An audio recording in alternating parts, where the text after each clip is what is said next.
Hello, just making up some brownie batter. This is just melted butter and cocoa powder. And I was thinking, you know what? This is a really simple recipe. I will just make a quick video for you guys. So this is just 1 stick of butter melted and 1/2 cup of cocoa powder. You can use whatever cocoa powder you want. I will not tell you what to buy, but you just want to make sure that that's really well mixed. And you probably want to use a whisk for this part, but I'm being lazy today and I want to do everything in this one bowl. And this recipe seemed like the perfect recipe for that. And I didn't even want to get a whisk, which you may or may not. Probably would be better, but I just don't care right now. And if you stir it right away when you have the melted butter, you usually can get away with just the spoon.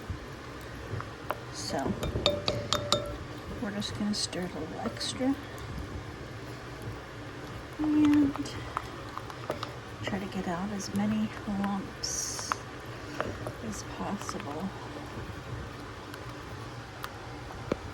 So I have my sugar, which is 1 cup of sugar measured out, 2 eggs measured out right here, and 1/2 cup of flour with a 1/2 teaspoon of salt.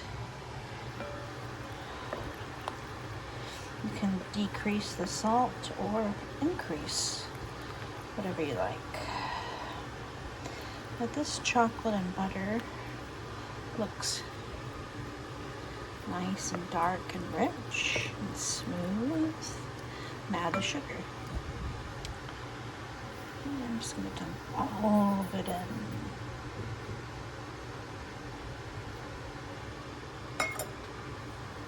Just going to mix that all in.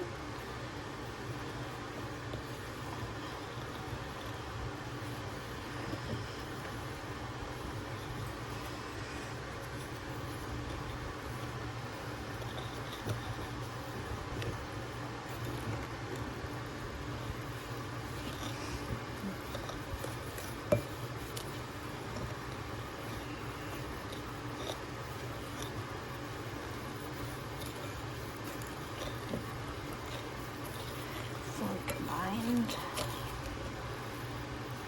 Just want to get all that mixed in real good. You may hear my vent fan on my oven. I need to do that though,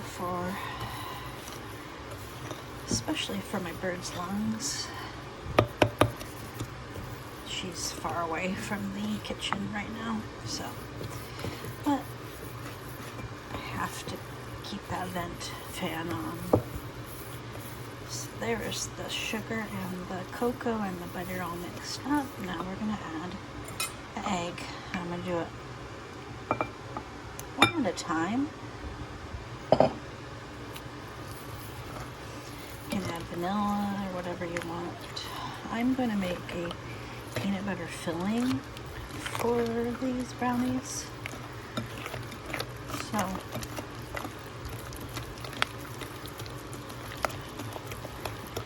be showing that. It's just some peanut butter and honey and a little bit of powdered sugar.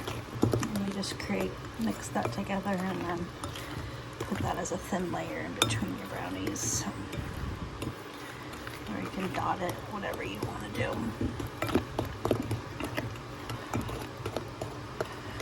Okay, this egg is nice incorporated. We can move on to the next egg. There you go.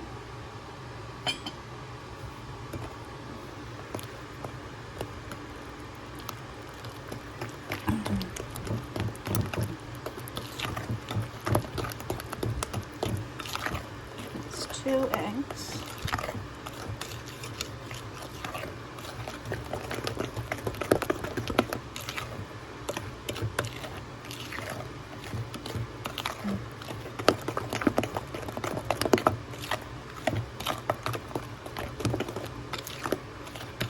Okay.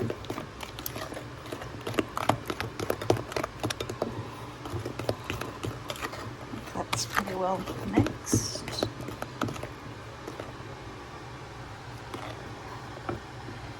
And thick. I haven't even added the flour yet. So that's pretty thick.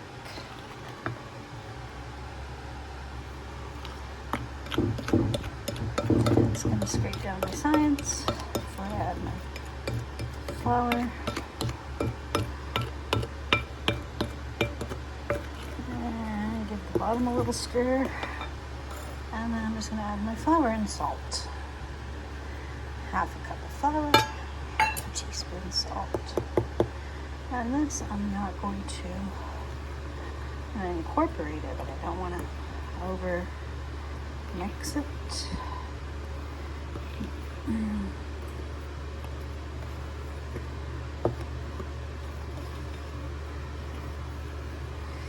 It's kind of pushing, turning. Don't really want to go any really further or any crazy with the mix. That's good. Okay, I hope you enjoyed this very short brownie recipe. And you can add in whatever you like. You can add in some nuts, some chocolate chips, some sprinkles, some extra fudge, some candy, whatever you want. You can put in here. And you just bake this at 350 for up to 30 minutes. Just judge it. You don't want it to be under or overcooked. It's hard sometimes to judge that when it's a dark batter. So set a timer for 20. Take a look. Maybe take a toothpick and maybe give it another 5 to 10 minutes after that, and just let it cool, and you can cut it and enjoy. Or you can top it with frosting if you like, or powdered sugar. Like I said, I am going to put half of this batter down in my pan. It's an 8x8. That's what the recipe called for, is an 8x8 at 350 degrees. And I'm going to do half this batter, and then I'm going to put the thin layer of peanut butter filling, and then the other half of the batter, and then I'm just going to bake it accordingly to what I just explained. 20 to 30 minutes. Probably going to be closer to the 30 minutes, but I like to check it at 20, so that's what I suggest to you guys. And yeah, it's a very basic, simple recipe, and with not a lot of ingredients. You could probably make this at home right now. So, like I said, you don't want to overmix the flour. Just incorporate it good enough. Okay. Well, I hope you enjoy and have a very happy Halloween filled with some sweet treats, hopefully. Bye-bye.